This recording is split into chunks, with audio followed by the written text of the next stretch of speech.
پچھلی امتوں کے حالات کو دیکھ لیجئے، اللہ رب العزت نے قرآن شریف میں پچھلی امتوں کے واقعات کو بیان فرمایا، اور بعض گزشتہ واقعات کو اللہ تعالیٰ نے بار بار ارشاد فرمایا۔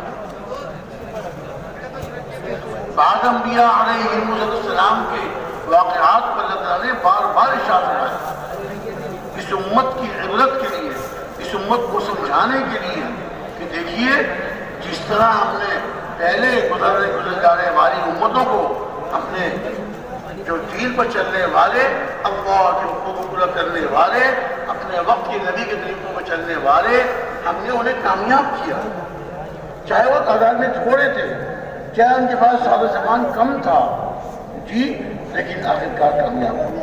اور بڑے ساز و سامان والے اور بڑے مال دولت والے، بڑی حکومتوں والے جب انہوں نے دین کو اپنی زندگی میں نہیں لائے، اللہ نے انہیں کیسے ناکام کیا؟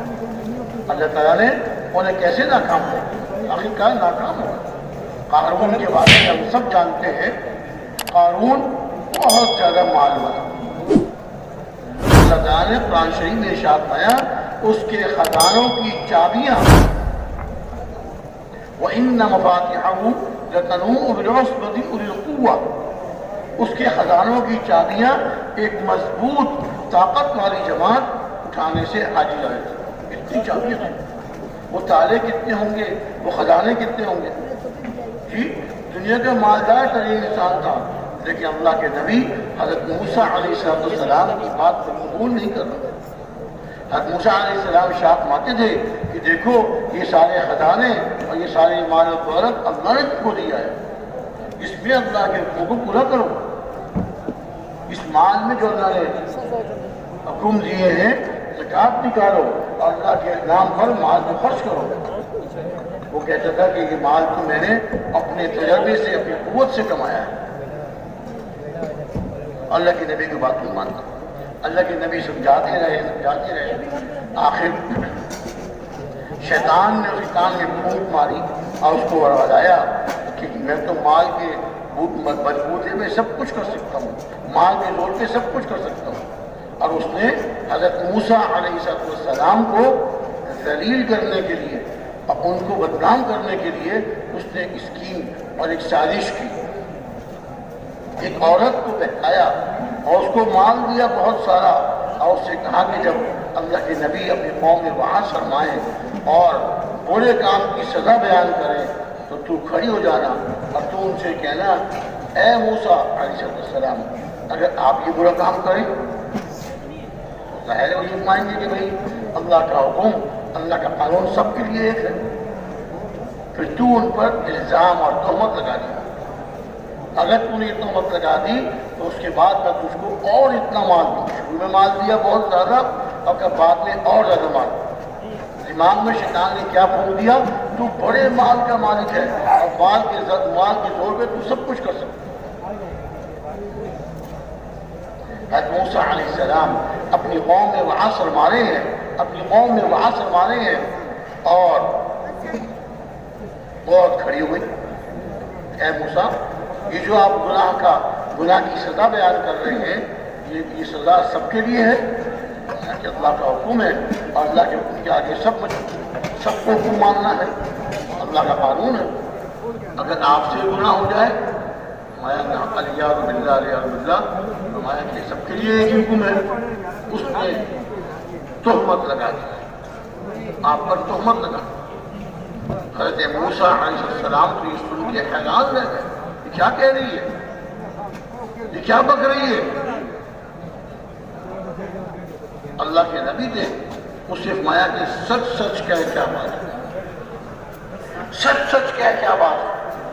اللہ نے اس کے دل میں ایسا خوف ڈال دیا، اللہ نے اس کے دل میں ایسا روب ڈال دیا، کہنے لگی کہ نہیں آپ تو بالکل پاک ہیں، آپ نے کوئی گناہ نہیں کیا، یہ تو مجھے قارون نے اتنا مال دیا اور اس تہمت کے لگانے کے بعد اس نے مجھے اتنا مال کا مجھ سے وعدہ کیا، آپ بالکل پاک ہیں، آپ سے کوئی گناہ نہیں۔ قارون کی سازش کا اس نے اقرار کر لیا۔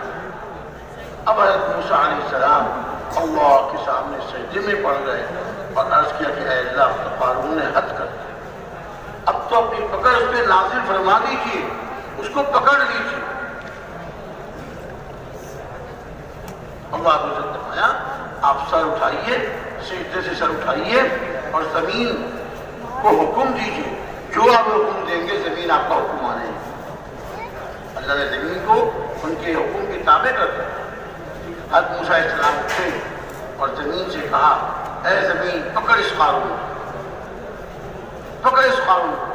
زمین نے قارون کے پاؤں زمین میں دھس گئے، قارون کے پاؤں زمین میں دھس گئے۔ بڑی کوشش کر رہا ہے نکلنے کی، پاؤں نکالنے کی کوشش کر رہا ہے، وہ تو اللہ کا عذاب اب شروع ہو چکا تھا۔ ہر جتن کیا، ہر زور لگایا، پاؤں نہیں نکل سکے زمین سے۔ حضرت موسیٰ علیہ السلام نے زمین کو حکم دیا اور پکڑ، گھٹنے تک زمین میں دھس گئی، پیٹ تک، ناف تک دھس گیا۔ اب شیطان نے اسے کان میں پھونکا، کہنے لگا اچھا اے موسیٰ میں سمجھ گیا، تم تو مجھے اللہ کے عذاب میں گرفتار کروا رہے ہو اور میرے مال پہ تم قبضہ کر لو۔ حضرت موسیٰ علیہ السلام کو جلا کیا، اپنے ایمان والے ساتھیوں سے کہا جاؤ اس کا سارا مال لا کے اس کے سر پہ ڈالو، یہ بھی جائے گا زمین میں، اس کا سارا مال بھی زمین میں جائے گا۔ ہمارے پیارے نبی صلی اللہ علیہ وسلم نے ارشاد فرمایا، مفہوم اس طرح سے ہے کہ قارون اپنے سارے مال سمیت قیامت تک زمین میں دھستا رہے گا، دھستا رہے گا۔ وہ بھی زمین میں گیا، اس کا مال بھی زمین میں گیا، اللہ کے عذاب میں گرفتار ہو گیا۔ ماننے والوں کو اللہ کامیاب فرماتے ہیں، نہ ماننے والوں کو اللہ ناکام فرماتے ہیں۔ کامیابی ناکامی اللہ کیسے آتا ہے؟ اگر نہ ماننے والے، اگر اس کے پاس چند سکے، تھوڑا سا مال آ گیا، چیزیں اچھی آ گئی، لیکن کبھی اس کے دل میں سکون اطمینان نہیں آ سکتا۔ بڑی قیمتی کوٹھی ہے، بڑی قیمتی کار ہے، بڑے قیمتی کپڑے پہنتا ہے، لیکن دل اس میں کبھی اس کے سکون نہیں آئے گا کہ دنیا کے سارے سامان میں اور دنیا کی چیزوں میں اللہ تعالیٰ نے سکون رکھا ہی نہیں۔ سکون ملے تو کیسے ملے؟ اللہ کے حکموں کو توڑ کر، پیارے نبی صلی اللہ علیہ وسلم کے طریقوں کو چھوڑ کر اس کو کبھی سکون مل نہیں سکتا۔ کسی حکومت کا مجرم ہو، جرم کیا، حکومت کو پتہ چل گیا، حکومت کے پاس سارے ثبوت ہیں، اس کو پکڑنا چاہتی ہے، وہ آدمی کبھی سکون میں رہ سکتا ہے؟ اس کو تو ہر وقت فکر رہے گی، خوف رہے گا، دھڑکا لگا رہے گا، پتہ نہیں مجھے کسی پولیس والے کو دیکھے گا اس کا دل دھڑکنا شروع ہو جائے گا، کسی فوجی کو دیکھے گا پریشان ہو جائے گا، کہیں مجھے تلاش نہ کر رہا ہو، کہیں مجھے پکڑنے کی کوشش نہ کر رہا ہو۔ ایک چھوٹی سی حکومت، دنیا کی حکومت، اس کا مجرم کبھی سکون اطمینان سے نہیں رہ سکتا۔ اللہ کا مجرم، اللہ تعالیٰ جو ساری کائنات کے مالک اور ساری کائنات کے خالق، اس کا اللہ کا مجرم کیسے سکون سے رہ سکتا؟ وہ اللہ جو دنیا کے ذرے ذرے کے مالک، ساری کائنات اس کے حکم کے تابع۔ کائنات میں وہ ہوتا ہے جو اللہ چاہتے ہیں، اور کائنات میں وہ نہیں ہوتا جو اللہ نہیں چاہتا۔ اللہ کے چاہنے سے ہوتا ہے، اللہ کے چاہنے سے ہوتا ہے، جو اللہ چاہتے ہیں وہ ہوتا ہے، اور جو اللہ نہیں چاہتے وہ نہیں ہوتا۔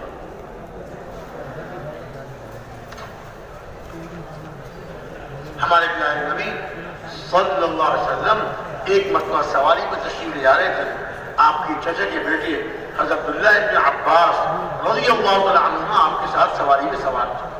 ارشاد فرمایا اے عبداللہ، تمہیں چند کلمات سکھاتا ہوں، یاد کر لو تمہیں نفع دیں گے۔ تمہیں چند کلمات سکھاتا ہوں، یاد کر لو تمہیں نفع دیں گے۔ کیا ارشاد فرمایا؟ احفظ اللہ یحفظک، پہلی بات کیا فرمائی؟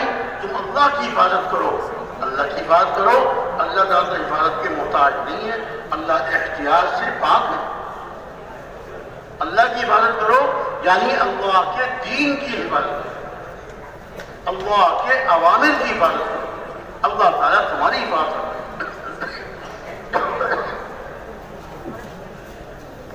اور فرمایا احفظ اللہ تجدہ تجاہک، تم اللہ کی یعنی اللہ کے دین کی حفاظت کرو، اللہ تعالیٰ کو اپنے سامنے پاؤ۔ پھر ارشاد فرمایا جب تمہیں کچھ مانگنا ہو تو ایک اللہ ہی سے مانگو۔ کس سے مانگو بھائی؟ ایک اللہ ہی سے مانگو۔ ایک ہے نا ایک اللہ سے مانگو اور ایک ہے اللہ ہی سے مانگو۔ عطا فرمانے والے وہی ہیں۔ جب تمہیں کچھ مانگنا ہو ایک اللہ ہی سے مانگو۔ وَإِذَا اسْتَعَنْتَ فَاسْتَعِنْ بِاللَّهِ، اور جب تمہیں مدد طلب کرنی ہو، تمہیں مدد چاہیے ہو، ایک اللہ ہی سے مانگنا۔ ہر نماز کی ہر رکعت میں ہم یہ اقرار کرتے ہیں إِيَّاكَ نَعْبُدُ وَإِيَّاكَ نَسْتَعِينُ، اے اللہ ہم آپ ہی کی عبادت کرتے ہیں اور آپ ہی سے مدد چاہتے ہیں۔ آپ ہی کی عبادت کرتے ہیں اور آپ ہی سے مدد چاہتے ہیں۔ کیا چاہتا ہے؟ جب تمہیں کچھ مانگنا ہو ایک اللہ سے مانگو اور جب تمہیں مدد مانگنی ہو وہ بھی اللہ ہی سے مانگو۔ عطا فرمانے والے بھی وہی ہیں، مدد فرمانے والے بھی وہی ہیں۔ اور پھر صاف صاف ارشاد فرما دیا کہ دیکھو اگر زمین والے تمہیں نفع دینا چاہیں، تمہیں کچھ فائدہ پہنچانا چاہیں تو تم کو وہی فائدہ پہنچے گا جو اللہ نے تمہارے لیے لکھ دیا ہے۔ ان کے چاہنے سے نہیں، اللہ کے لکھنے سے، اللہ کے فیصلے سے۔ اگر زمین والے تمہیں نقصان پہنچانا چاہیں، زمین والے، اور زمین والوں سے کیا مراد ہے؟ سارے انسان، یا ایک ملک، ایک حاکم، ایک بادشاہ، ایک وزیر نہیں، زمین والے، سارے زمین والے اگر تمہیں نقصان پہنچانا چاہیں تو نقصان تم کو وہی پہنچے گا جو اللہ نے تمہارے لیے لکھ دیا ہے۔ اللہ کے چاہنے سے نفع ملتا ہے، اللہ کے چاہنے سے نقصان پہنچتا ہے، دنیا والوں کے چاہنے سے نہ نفع ملتا ہے نہ نقصان پہنچتا ہے۔ صرف ایک اللہ، واللہ غالب علی امری ولکن اکثر الناس لا یعلمون، اللہ تعالیٰ اپنے فیصلے پر غالب ہے لیکن لوگوں سے بہت سے لوگ جانتے ہیں، بہت سے لوگ جانتے ہیں، ورنہ فیصلہ اللہ کا چلتا ہے، حکم اللہ کا چلتا ہے، حکم اللہ کا چلتا ہے۔ آیا کہ زمین والے تمہیں نفع دینا چاہیں، نفع وہی ملے گا جو اللہ نے تمہارے لیے لکھ دیا ہے، اور زمین والے اگر تمہیں نقصان پہنچانا چاہیں تو نقصان وہی پہنچے گا جو اللہ نے لکھ دیا ہے۔ اور اس کے بعد صاف صاف ارشاد فرما دیا رفعت الاقلام وجفت الصحف، تقدیر کے لکھنے والے قلم، تقدیر کے لکھنے والے قلم اٹھا لیے گئے اور صحیفوں کی سیاہی خشک ہو گئی۔ زمین و آسمان کے پیدا فرمانے سے 50,000 سال پہلے اللہ نے قلم کو حکم دیا لکھ، یا اللہ کیا لکھوں؟ ارشاد ہوا جو کچھ ہو چکا وہ لکھ اور جو ہونے والا ہے وہ لکھ۔ سب کچھ قلم نے لکھ دیا، ہر چھوٹی چیز بڑی چیز سب چیز اللہ نے حکم دیا، اللہ کے حکم سے قلم نے لکھ دیا۔ اب وہ ہوگا جو اللہ نے چاہا، جو اللہ کے حکم سے قلم نے لکھا وہ ہوگا، اور اللہ تعالیٰ نے بھی یہ لکھوا کر انسان کو مجبور نہیں کر دیا۔ کیا کریں جی، تقدیر میں لکھا ہوا تھا، اگر کوئی نفع پہنچ جائے، فائدہ ہو جائے، کسی تاجر کو بڑا فائدہ ہو جائے، کبھی نہیں کہتا جی کیا کریں تقدیر میں لکھا ہوا تھا، نہیں، فائدہ ہو رہا ہے، نفع ہو رہا ہے، سمجھا میں نے بڑی حکمت سے کام کیا اور میں نے بڑی سمجھداری سے کام کیا، مجھے اتنا نفع مل گیا، اس کو اپنے تک منسوخ کرتا ہے۔ اور نقصان پہنچ جائے، کاروبار میں نقصان ہو گیا، اب وہ کہتا ہے جی کیا کریں جی تقدیر میں یہی لکھا ہوا تھا، حالانکہ وہ نفع بھی ملنا یہ بھی تقدیر میں لکھا ہوا تھا، اور یہ نقصان کا پہنچنا یہ بھی تقدیر میں لکھا ہوا تھا۔ اللہ تعالیٰ کا علم لامحدود، اللہ تعالیٰ بڑے علم والے ہیں۔ اللہ تعالیٰ نے اپنے علم کے کمال پر، اپنے علم کے کمال پر یہ لکھوا دیا، اس شخص نے دنیا میں جا کے سعید بننا ہے کہ شقی بننا ہے، یہ نیک بخت ہوگا یا بدبخت ہوگا۔ جب بچہ ماں کے پیٹ میں ہوتا ہے 4 مہینے کے بعد اللہ تعالیٰ فرشتے کو بھیجتے ہیں جو اللہ کے حکم سے اس بچے میں آ کے روح پھونک دیتا ہے اور اس کی عمر لکھ دیتا ہے دنیا میں کتنا رہے گا، اور یہ دنیا میں جا کے سعید بنے گا یا شقی بنے گا۔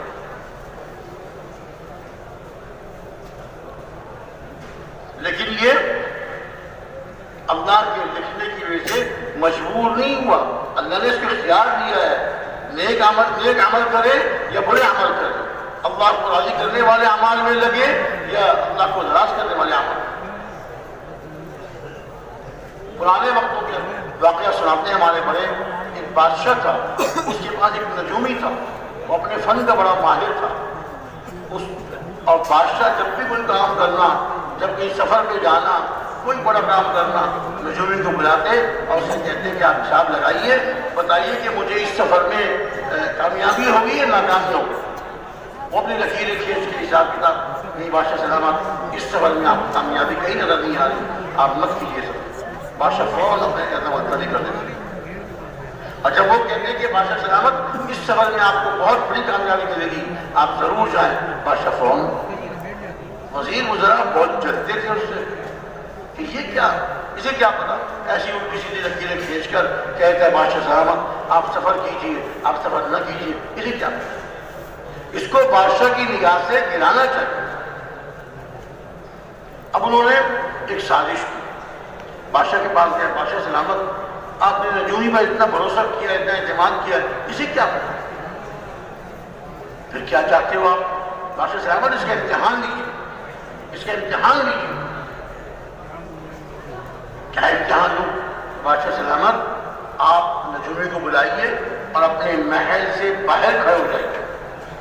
محل میں اندر داخلے کے 4 دروازے،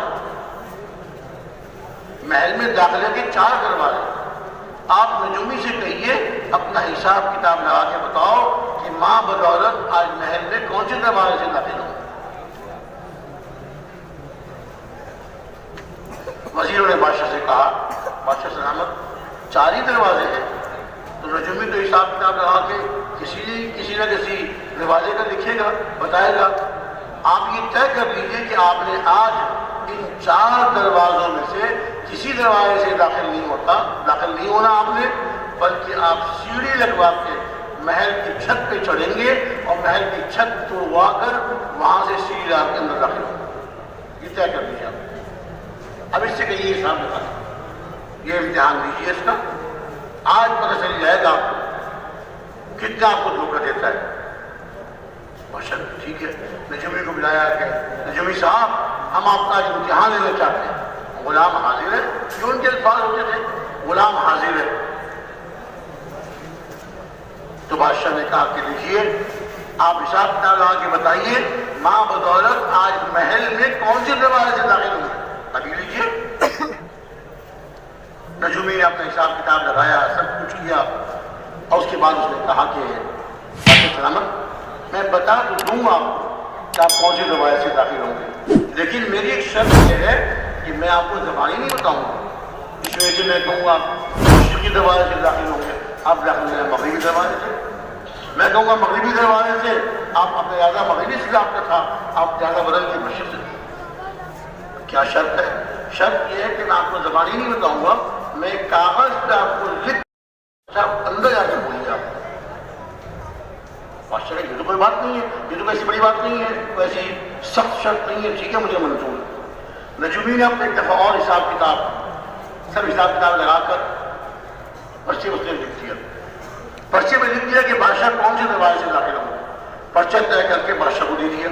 بادشاہ نے کہا آپ کا حساب پورا ہو گیا، پرچہ جیب میں رکھ لوں کہ رکھ لیجیے، آپ اپنے حساب میں اپنے کام میں آپ پکے ہیں، فیصلہ کر دیا کہ جی پکا ہوں میں۔ پرچے کو پہلے نہ کھولیے گا، محل کے اندر دروازے سے جانے کے بعد محل کے اندر بیٹھ کر سب کے سامنے کھولنی. جب پرچہ اس نے دے دیا تو بادشاہ نے کہا لاؤ سیڑھی. بادشاہ کا حکم، سیڑھی لائی گئی. بادشاہ چھت پہ چڑھ گئے، توڑ چھت توڑوائی اور اس پہ سیڑھی لگا کے بادشاہ چھت کے راستے سے سیڑھی کے ذریعے محل میں داخل ہوئے. باقی وزیر وزراء جو تھے، جو امتحان اس نجومی کو ذلیل کرنا چاہ رہے تھے، وہ دروازوں سے داخل ہو گئے. نجومی دروازے سے آ گیا. اندر محل کے اندر پہنچ کے بادشاہ بیٹھ گئے، سارے وزراء نجومی سب بیٹھ گئے. اب وزراء اور نجومی کو دیکھے کہ یہ بڑا پریشان ہوگا، اب تو اس نے کوئی نہ کوئی دروازہ لکھا ہوگا. اب بادشاہ دروازے سے داخل نہیں ہوئے، لیکن نجومی مطمئن بیٹھا ہوا ہے. اب وزیروں کو پریشانی ہو رہی ہے، یہ پریشان نہیں ہو رہا. خیر جب سب آ گئے تو بادشاہ نے سب کے سامنے جیب سے پرچہ نکالا اور کھول کے پھر پڑھا. اس میں لکھا ہوا تھا نجومی نے کہ بادشاہ سلامت آج محل کے 4 دروازوں میں سے کسی دروازے سے داخل نہیں ہوں گے. نجومی نے لکھا ہوا تھا کہ آج بادشاہ سلامت محل کے 4 دروازوں میں سے کسی دروازے سے داخل نہیں ہوں گے، بلکہ بادشاہ سلامت سیڑھی لگوا کر محل کی چھت توڑوا کر وہاں سیڑھی لگا کر وہاں سے داخل ہوں گے. جب بادشاہ نے یہ پڑھ کے سارے وزیروں کو سنایا، اب وزیروں کی تو جان نکل گئی. اور انہوں نے تو نجومی کو ذلیل کرنے کے لیے اور نجومی سے بادشاہ کا اعتماد اٹھانے کے لیے یہ ساری سازش کی تھی. بادشاہ نے کہا دیکھ لیا آپ لوگوں نے، اسی لیے میں سے بھروسہ کرتا ہوں. اس پہ یقین ہمارے بڑے فرمایا کرتے تھے، ہمارے بزرگ فرمایا کرتے تھے کہ دیکھیے ایک انسان ہے، اس نے محنت کر کر کے اپنے فن میں اتنا کمال پیدا کر لیا کہ جو بادشاہ نے بعد میں کرنا تھا وہ اپنا حساب کتاب لگا کر وہ لکھ کے اس نے دے دیا. اللہ رب العزت کو وَلِلَّهِ الْمَثَلُ الْأَعْلَىٰ، اللہ تعالیٰ تو ہر مثال سے پاک ہے. ان کا علم تو لامحدود، ان کے علم کا تو کوئی ٹھکانا نہیں. اپنے علم کے کمال پر اللہ یہ لکھوا دیتے ہیں کہ یہ شخص دنیا میں جا کر سعید بنے گا یا شقی یا بدبخت بنے گا. اس لکھوانے کا مطلب یہ نہیں کہ وہ انسان مجبور ہو گیا. جیسے نجومی نے لکھ کر دیا تھا تو آپ سے پوچھتا ہوں بتائیے کیا بادشاہ اس کے لکھنے کی وجہ سے مجبور ہو گیا تھا؟ ہرگز نہیں، بلکہ بادشاہ کو اختیار تھا. چاہتا بادشاہ چاہتا تو کسی دروازے سے داخل ہو جاتا. لیکن جو بادشاہ نے فیصلہ کیا تھا وزیروں کے کہنے پر، اس پہ عمل کیا اور نجومی نے اسی کے بارے میں یہ لکھ دیا. حدیث شریف میں آتا ہے جس کا مفہوم اس طرح کا ہے کہ اللہ تعالیٰ نے اپنے ایک نبی کو یہ علم خطوط، یہ لکیروں کا یہ علم دیا تھا. اب وہ نبی اللہ کے تشریف لے گئے، لیکن ان کے بعد ان کی کچھ چیزیں باقی ہیں جنہوں نے سیکھا اور لیا اس کو. تو وہ خطوط ان کی جو حساب لگانے والے ہیں، اگر ان کا حساب اللہ کے نبی کے خطوط کے موافق ہو جاتا ہے تو بات سامنے آ جاتی ہے، اور اس کے خلاف ہوتا ہے تو بات غلط ہو جاتی ہے. عرض میں کر رہا تھا کرنے والے اللہ ہیں. اللہ تعالیٰ نے اپنے علم کے کمال پر سب کچھ لکھوا دیا کہ یہ انسان دنیا میں جائے کیا کرے، نیک بخت بنے گا اور بدبخت یا بدبخت بنے گا. دیکھیے، اور اللہ تعالیٰ کی طرف سے کامیابیوں کے وعدے یہ نیک عملوں پر ہیں، برے عملوں پر نہیں. برے عملوں پہ ہلاکت، مصیبتیں، عذاب، پریشانیاں، اس کے بعد اس کی اللہ تعالیٰ یہ بھی بھیجتے ہیں. لوگ ہوں، چیزیں بھی ان کے پاس ہوں لیکن پھر بھی پریشان ہوں. لوگ ہوں، چیزیں ان کے پاس ہوں، سامان ہو لیکن پھر بھی لوگ محتاج کے محتاج. یہ اللہ کی طرف سے بے برکتی کا ظہور، اللہ کی طرف سے ناراضگی کا اظہار. بارشوں کا موسم ہو، بارش کا ہو، اللہ کی ناراضگی کی نشانی. پہاڑوں میں برف باری کا موسم ہو اور برف نہ پڑے، یہ اللہ کی ناراضگی کی نشانی. بارش یا برف یہ کوئی بڑی سے بڑی حکومت، بڑے سے بڑا ملک جی رکی بارش کو برسا نہیں سکتا، اور بڑے سے بڑا ملک اور بڑی سے بڑی حکومت، بڑی سے بڑی طاقت برستی ہوئی بارش کو بند نہیں کر سکتے. لے آئیے اپنی توپیں، لائیے اپنے ہتھیار، بند کروائیے اس بارش کو اپنے ہتھیاروں سے. بے بس ہے، کچھ نہیں کر سکتے. ہمارے پیارے نبی صلی اللہ علیہ وسلم کی 2 رکعت نماز میں جب اللہ کے دھیان کے ساتھ خشوع و خضوع کے ساتھ اور یقین کے ساتھ پڑھی جاتی ہے، ان 2 رکعت پہ اللہ فیصلہ فرما دیتا ہے۔ رکی ہوئی بارش کو اللہ تعالیٰ برسانے کا حکم دے دیتے ہیں، اور برستی بارش کو اللہ تعالیٰ رکوا دیتے ہیں۔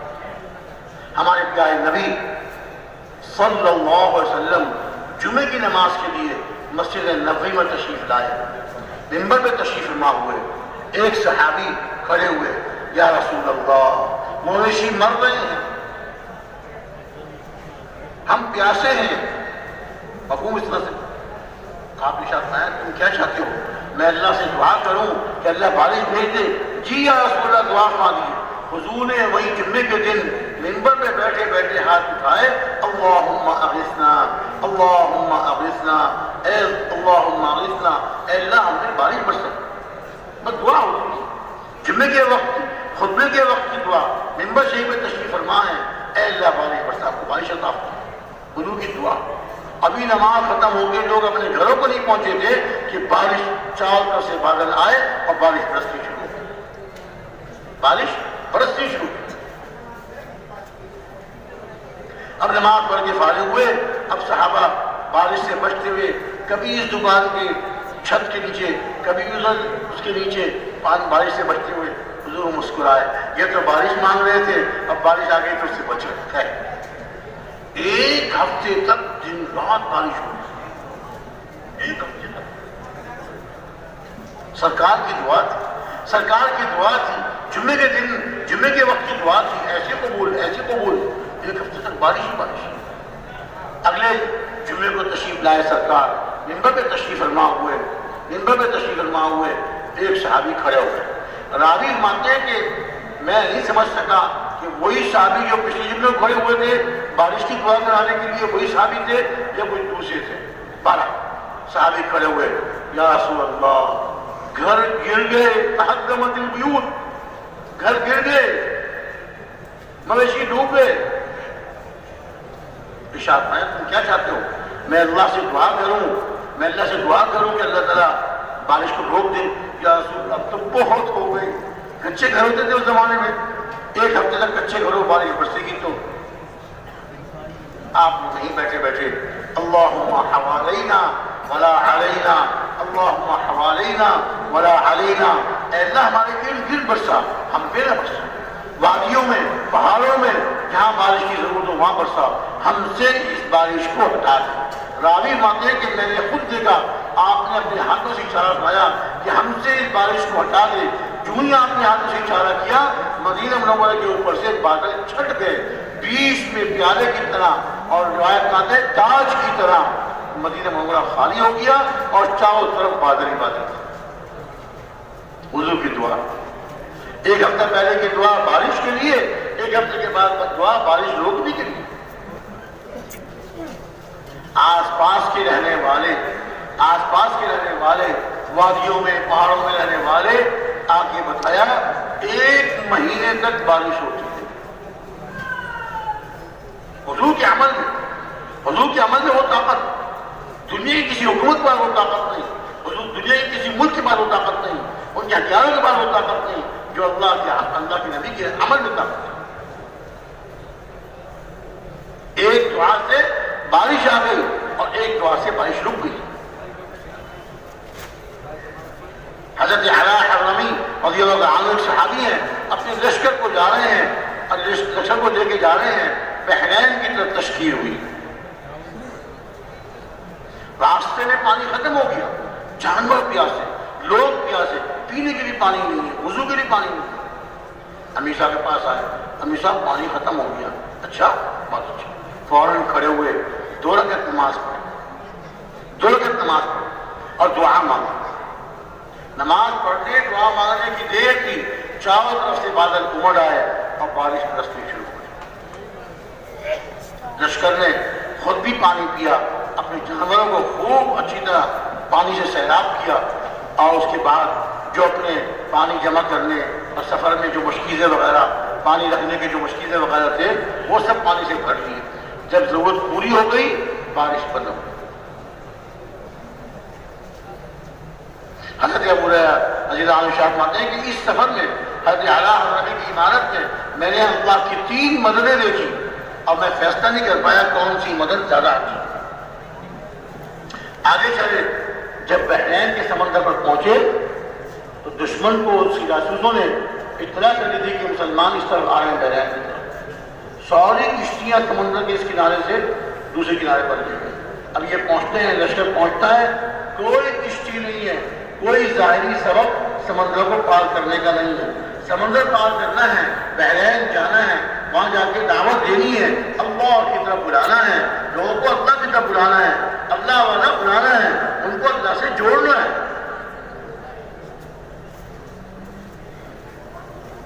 حضرت اعلیٰ حضرت رضی اللہ تعالیٰ عنہ اپنے لشکر سے ارشاد فرمایا، اللہ تعالیٰ کے چند نام بتائے، اللہ تعالیٰ کے چند نام بتائے، اور ارشاد فرمایا اللہ کے ان ناموں کو لے کر اپنے گھوڑے اپنے اونٹ سمندر میں ڈالو۔